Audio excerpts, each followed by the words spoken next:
Nous avons le plaisir de rencontrer Alexia Barrier, 40 ans, qui s'apprête à participer au Vendée Globe pour sa toute première fois, à bord de l'IMOCA TSE For My Planet, dit le Pingouin.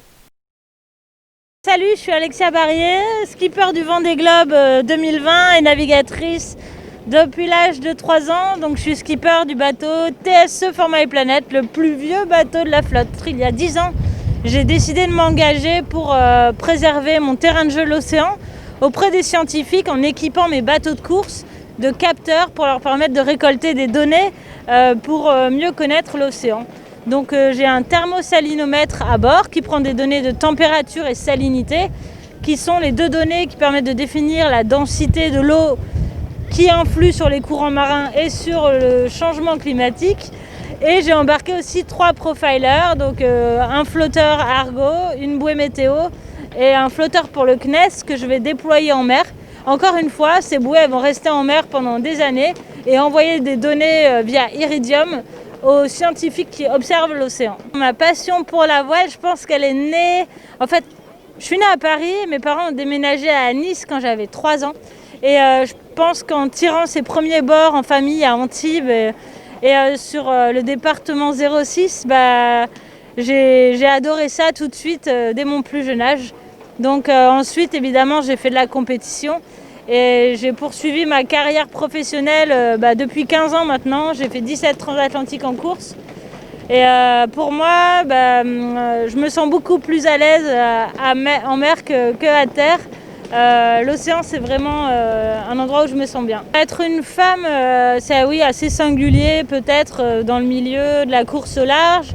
Bien qu'on soit 6 femmes sur 33 skippers cette année, alors qu'il n'y avait aucune femme engagée lors de la dernière édition en 2016. En tout cas, si j'avais un message à faire passer aux jeunes filles, aux jeunes femmes, quelles que soient vos ambitions et vos rêves, c'est vraiment pas une histoire de genre, c'est une histoire de croire en vous, poursuivre vos objectifs quoi qu'il arrive et travailler dur. Et voilà, le travail finit toujours par payer, donc faut rien lâcher les filles, girl power.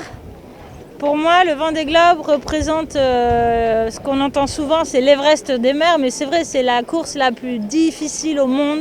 C'est une course extrême et parce qu'on est en solitaire, sans assistance autour du monde, on va naviguer dans des endroits où la première personne à être vivant autour de nous, il sera à 3500 km, donc où les secours ne peuvent pas venir nous chercher comme ça, un claquement de doigts, s'il se passait quoi que ce soit de grave. Donc c'est vraiment une course hyper engagée. Et pour moi, dans mon parcours de navigatrice, le Vendée Globe, ça a toujours été sur ma liste. Il y en a d'autres évidemment, mais celle-là, elle aura un goût et une saveur particulière parce que j'en rêve depuis que je suis petite. Et je pense que depuis 2006, j'essaye vraiment concrètement d'y participer. Donc c'est vraiment chouette d'être là aujourd'hui. Et c'est vraiment que du bonheur. Pour se préparer à un Vendée Globe, ça se fait pas du jour au lendemain. C'est comme les Jeux Olympiques qui ont lieu tous les 4 ans. Le Vendée Globe, ça a lieu tous les 4 ans. Donc c'est beaucoup de travail, d'investissement personnel, de préparation physique, mentale, préparation, météo, nutrition. Il faut savoir tout réparer sur son bateau. Donc il y a beaucoup de choses à connaître. Évidemment, je dirais pas qu'aujourd'hui je sais tout. Mais en tout cas, depuis toutes ces années, là, ces dernières quinzaine d'années, je pense à ce Vendée Globe et chaque chose que j'entreprends et que je fais, c'est pour arriver à cet objectif. La vie à bord, quand on part 3 mois en solitaire, sachez qu'il n'y a pas de toilette, pas de douche, pas de lit. L'eau potable, c'est moi qui la fabrique grâce à mon désalinisateur. Et l'énergie produite à bord grâce à mes panneaux solaires et aux hydrogénérateurs du bateau. Donc on est en totale autonomie, on embarque évidemment de la nourriture pour les 100 jours de course ou un peu moins Et on n'a pas de supermarché sur la route et on n'utilise pas sa carte bleue pour s'arrêter, faire le complément. Donc il faut vraiment rien oublier et surtout ne rien gaspiller. Il ne faut pas gaspiller la nourriture qu'on a à bord parce que c'est vraiment précieux. Comme on ne gaspille pas l'eau potable qu'on a pu faire. Pour ce qui est de l'hygiène, on prend des douches à l'eau de mer et on se rince à l'eau douce. Ou alors on fait des toilettes de chat avec des lingettes par exemple. Et le sommeil, c'est des micro-siestes.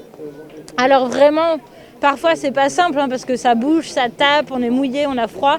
Mais on est entraîné pour ça et on est préparé. Donc arriver à se reposer dès qu'on peut, entre 8 à 20 minutes, 4 à 6 heures par jour.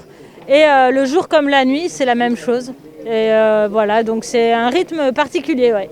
Pour garder le moral, à bord, j'ai quelques astuces. Déjà, j'ai embarqué Captain Planet. C'est un petit nounours que j'embarque avec moi à chacune de mes courses depuis 10 ans. Pour l'association Force Douce, qui est une association belge qui s'occupe d'enfants défavorisés et d'enfants malades, qui les aide dans la vie de tous les jours.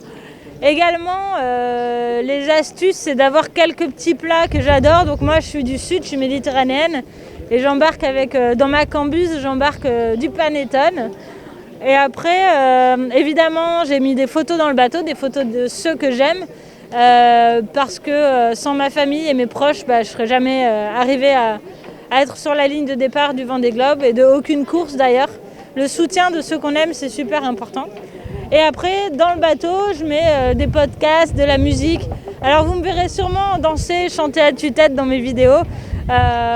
J'essaye de garder le moral aussi grâce aux enfants qui suivent le projet, qui m'envoient des messages tous les jours. Et je sais que je suis là pas uniquement pour la compétition, mais aussi pour une cause globale, la préservation de l'océan. Et ça me donne de l'énergie. Aujourd'hui, ça va, je flippe pas trop.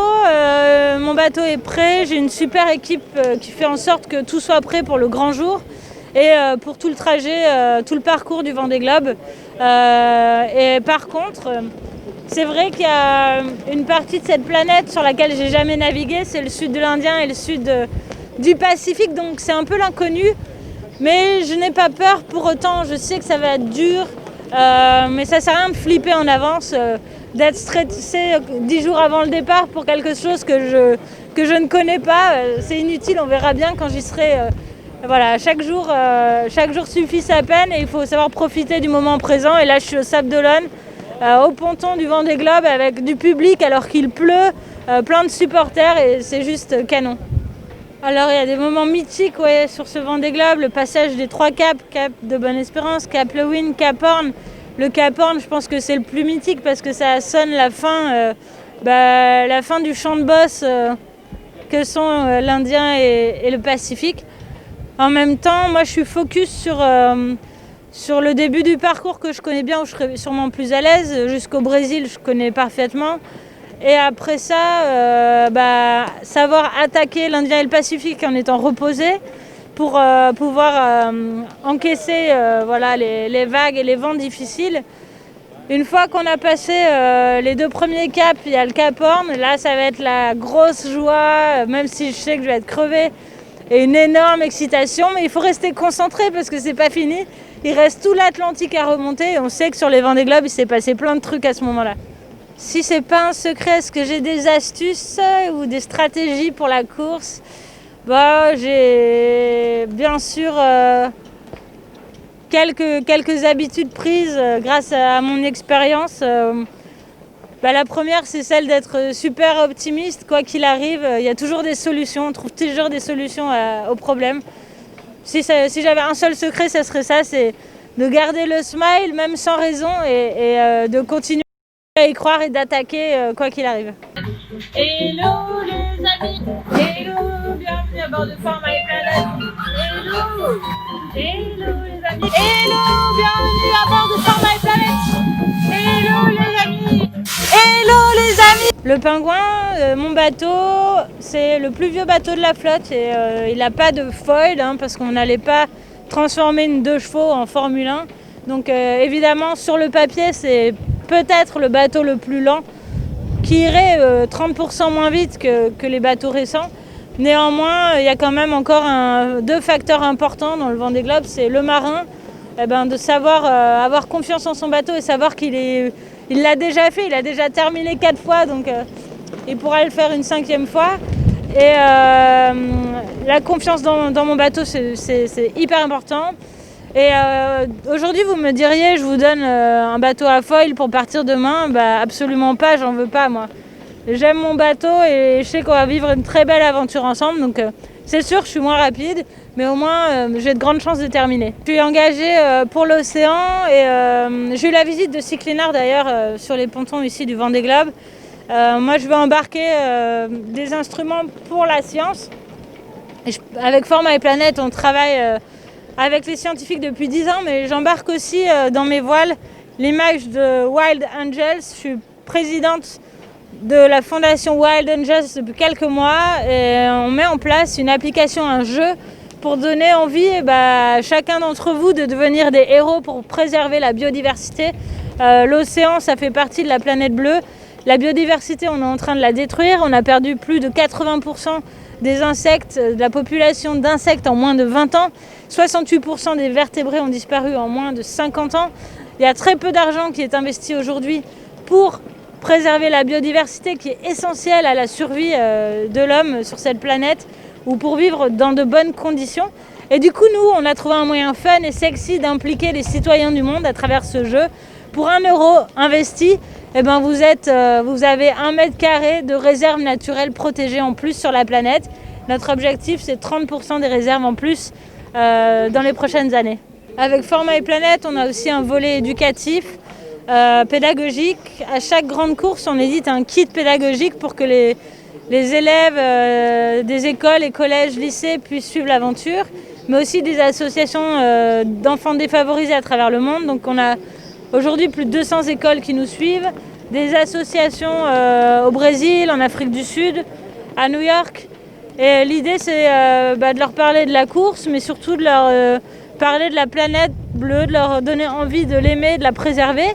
Et comme je vous le disais, de savoir qu'en chacun de nous, il y a un héros. Quand on est enfant, ça peut aider à prendre confiance en soi et à devenir un citoyen équilibré et qui fait de belles choses plus tard pour les siens et pour la planète. Merci beaucoup. Vous pouvez nous suivre avec l'appli Alexia Barrier et sur les réseaux sociaux Format et Planète et Alexia Sailing Team. Et n'hésitez pas à jouer sur l'appli de wildangel.org parce que c'est fun et puis ça rend service à la biodiversité.